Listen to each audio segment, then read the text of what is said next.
Olá, leitores! Tudo bem com vocês? Eu espero que sim, porque hoje eu vim contar sobre tudo aquilo que eu li no mês de agosto.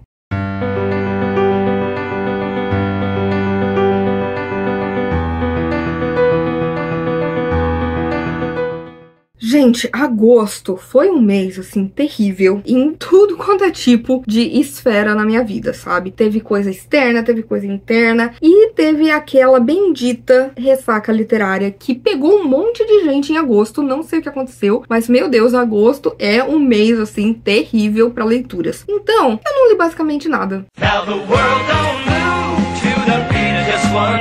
Tô brincando, gente. Eu fiz algumas leituras e vou contar pra vocês um pouco mais sobre elas. Então, vamos lá!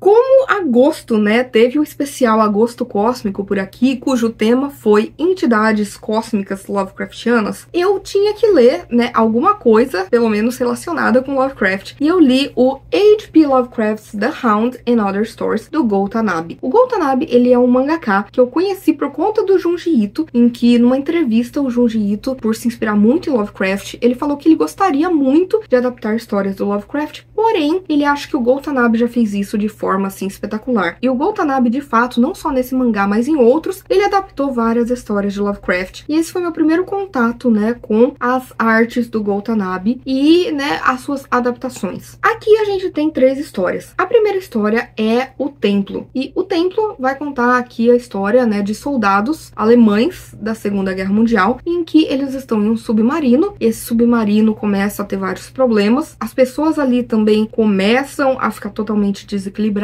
e o capitão desse submarino acaba encontrando uma cidade perdida no fundo das águas, né? Um templo que ele decide explorar. E assim, gente, o que acontece? Eu gostei que o Go Tanabe, ele resolveu modernizar um pouco a coisa. Ele passou a história, né, que originalmente é da Primeira Guerra Mundial para a Segunda Guerra Mundial. Eu gostei também bastante de como ele traz um certo mistério nas suas ilustrações. Ele tem traços, assim, extremamente realistas, que eu fiquei, assim, chocada, sabe, porque são perfeitos, mas me incomodou como ele interrompe as histórias, assim, muito bruscamente, sabe, ele poderia mergulhar um pouco mais nisso, literalmente, né, nessa história, e também o uso ali do contraste, né, de preto e branco no mangá, né, que é exatamente pra trazer toda essa coisa, esse jogo de luzes, sombras e tudo mais. Aqui eu acho que ele usa muito preto, e eu entendo que é pra trazer esse ar de mistério, mas ao mesmo tempo você não vê muita coisa, então eu não gostei tanto assim desse. O segundo, que é O Cão de Caça, eu acho que eu gostei menos ainda, porque O Cão de Caça conta a história de 2 homens que roubam, né, caixões no cemitério. Eles acabam roubando um amuleto de jade, né, que está em um dos corpos, e de repente, né, esse amuleto é protegido, digamos assim, por um cão de caça, sabe, que começa basicamente a persegui-los. E eu não gostei aqui de como ele fez uma mudança da mitologia Lovecraftiana que eu achei que não fez sentido nenhum, né, porque esses ladrões, aparentemente, eles já conhecem muito dessa mitologia, dessas entidades, eles têm o Necronomicon, eles leram várias vezes, e o Necronomicon é, né, o livro dos mortos ali, que tem nas histórias do Lovecraft, que qualquer pessoa que simplesmente leia uma frase enlouquece. Então aqui não, tipo, eles leem, é tudo de boa, e assim, isso me incomodou bastante, não vou negar não. Mas a história que eu mais gostei foi a última, que é A Cidade Sem Nome, que é a história de um explorador que acaba encontrando no meio do deserto uma cidade perdida e decide explorá-la. E, gente, esse sim eu gostei. Eu acho que ele vai muito para questões mais existencialistas do Lovecraft e, ao mesmo tempo, ele traz esse horror cósmico que basicamente foi ali criado pelo autor. Então, assim, basicamente, gente, eu dei para este volume aqui 3,5 estrelas,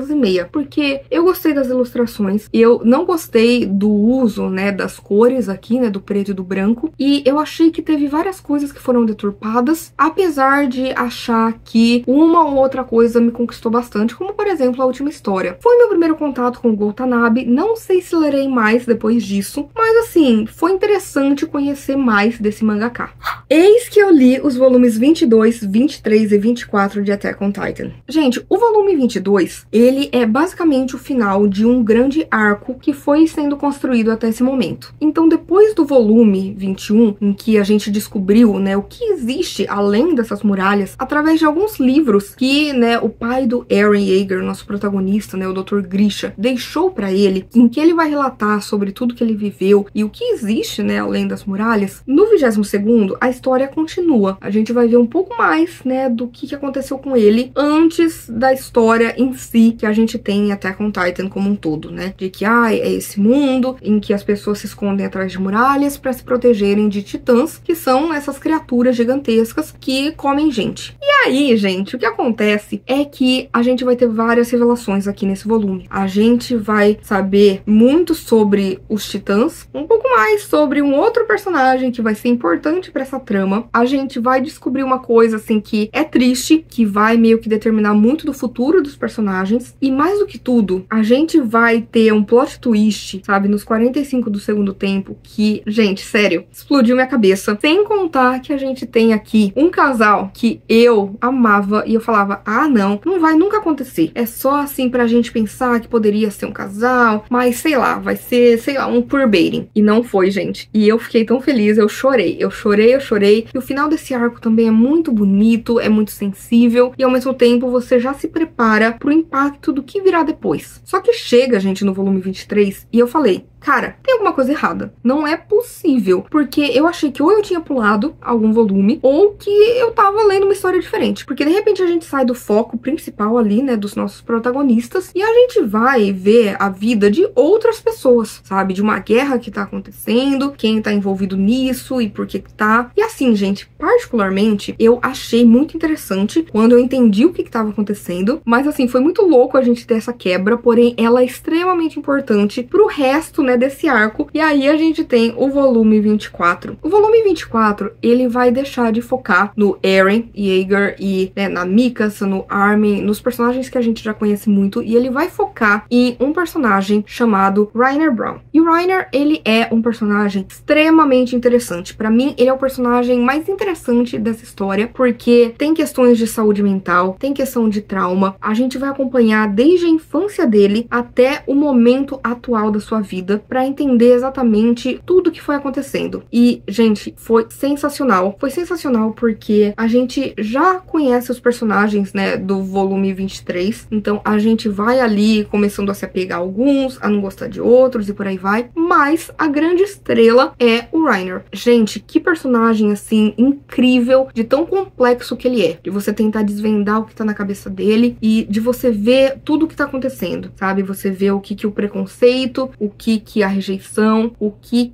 as expectativas colocadas em cima dele fizeram com ele. De repente, eis que tem também um plot twist enorme no final, que a gente vai ter, assim, um encontro que estava sendo aguardado há muito tempo, sabe? E que valeu a pena esperar e que já me fez, assim, teorizar muito sobre os próximos volumes. Então, assim, eu gostei bastante desse final de arco e desse começo de arco. Pro volume 22, eu dei 4,5 estrelas.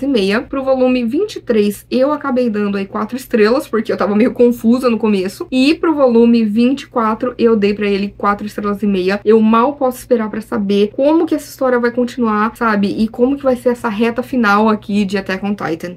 Como foi o Agosto Cósmico, né? Eu tinha que ler o meu mangaka favorito, cuja maior inspiração é o H.P. Lovecraft, que é o Junji Ito. Então eu li Smashed. Essa é uma coletânea com 13 histórias. E o que eu posso dizer? Aqui tem algumas histórias que foram adaptadas para o anime Junji Ito, Histórias Macabras do Japão, que eu gostei da adaptação, mas lendo o original eu gostei muito mais do original. A gente tem aqui 2 histórias com Soichi, que é um personagem icônico do Junji Ito, que eu não gosto porque é uma criança insuportável, demoníaca, mas que, gente, eu acabei me divertindo bastante aqui, até porque nas 2 histórias ele acaba tendo o que ele merece. A gente tem aqui algumas histórias que realmente vão para o horror cósmico, sabe? Que falam de deuses invisíveis ou que são acontecimentos bizarros e situações, assim, absurdas, que, gente, particularmente, eu gostei bastante. Das histórias, as que eu mais gostei foi Bloodsucking Darkness, que vai falar sobre uma moça que o rapaz com quem ela tá saindo acaba trocando ela por uma garota garota muito mais magra, e aí ela decide que ela não vai mais comer. Só que não é bem assim. A gente vai ver aqui o que tá acontecendo de fato com essa mulher, porque ela começa a acordar assim cheia de sangue. É muito estranho, mas olha, é bem interessante. O que também me faz pensar na história I Don't Wanna Be a Ghost, que é sobre um homem que resgata uma mulher que tá no meio da estrada e ela tá toda ensanguentada, e aí ele acaba levando ela pro hospital, ela fica muito grata, eles começam a ter ali um caso, e ele vai entender por que ela estava coberta de sangue. Earthbound também, que é sobre pessoas que começam a virar estátuas em determinados lugares, e a gente vai ver aqui uma mulher que faz parte de um grupo que tá estudando esse fenômeno, e a gente vai tentar entender, né, o porquê que isso tá acontecendo. A gente também tem aqui duas histórias que é sobre uma mansão mal assombrada, e a gente tem ali basicamente duas versões, a versão original e uma versão que se passa mais pra frente com o Soichi e o próprio Smashed, que dá nome, né, a essa coletânea, onde um homem vai fazer uma viagem, né, pela América do Sul, e ele acaba encontrando uma iguaria, só que essa iguaria acaba deixando ele viciado, né, nessa comida. Muitas coisas bizarras vão acontecer a partir daí. Gente, no geral eu gostei bastante, porque eu amo as histórias do Junji Ito. Eu gosto de como, principalmente aqui, ele vai sim colocar situações que são de horror cósmico, que são inexplicáveis e tudo mais, mas ele vai falar também muito das nossas fraquezas, das nossas inseguranças, das coisas mais reais, sabe? Da crueldade humana. Então, isso eu acho muito interessante. As ilustrações são de dar pesadelo, são detalhadas, são incríveis, são maravilhosas. O uso dele, né, do preto e do branco, é assim um balanço perfeito, e eu acabei dando pra ele 4 estrelas por um motivo, que é essa versão aqui da Viz Media. A Viz Media, eles fazem um trabalho excelente, sabe, na hora de publicar os livros, né, do Junji Ito. Eu acho que todos eles são do Viz Media, se eu não me engano, e eles sempre fizeram um trabalho excelente, mas aqui faltou um trabalho de revisão, se aprofundar um pouco mais nisso, porque tem às vezes uma frase ou outra que acaba perdendo um pouco o sentido, sabe, que a tradução não ficou tão legal, e que vez ou outra até falta uma palavra ou outra, sabe, que você precisa meio que completar. Então, por conta disso, eu dei 4 estrelas, mas particularmente eu gostei bastante dessa coletânea Smashed.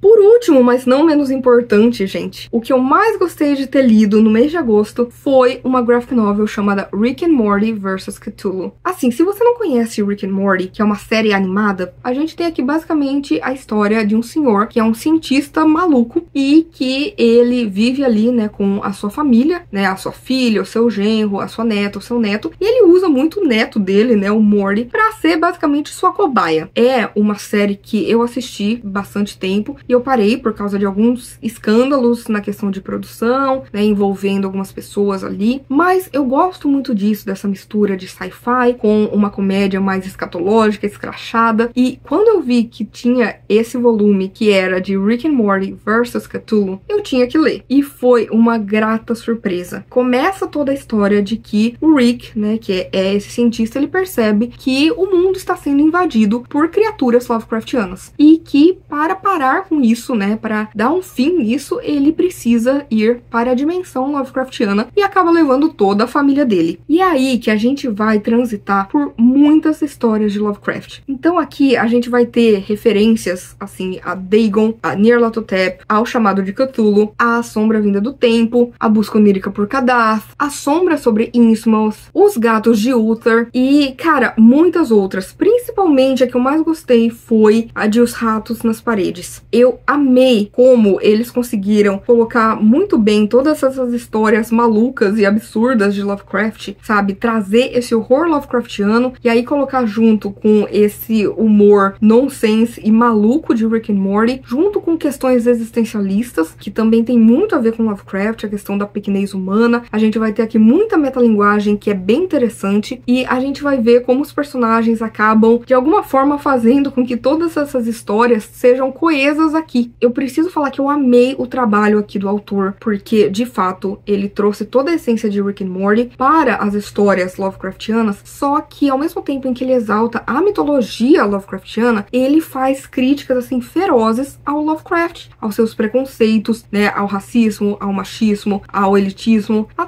tudo que tornava ele um ser humano desprezível. Então, ele mostra aquilo que eu sempre falo, que você pode achar que a mitologia do cara é incrível, sabe? O mundo que ele criou e tudo mais, mas ele, como pessoa, era horrível e todos os seus preconceitos acabam sangrando pela sua obra. Então, você não tem como ignorar, passar pano e fingir que não, imagina, jamais. Eu acho também que as ilustrações foram incríveis, porque eles têm, né, tanto as feições quanto as cores que são características de Rick and Morty, mas ao mesmo tempo eu acho que aqui o artista fez um trabalho incrível na hora de conseguir transpor para as páginas essas ideias que são tão abstratas do Lovecraft, sabe? De como as criaturas se parecem. E, gente, sério, eu amei, eu tive, assim, um momento incrível. Eu ri do começo ao fim, eu amei como, sabe, ao mesmo tempo em que o autor falava, tipo, olha a mitologia, o horror de Dunwich, o chamado de Cthulhu,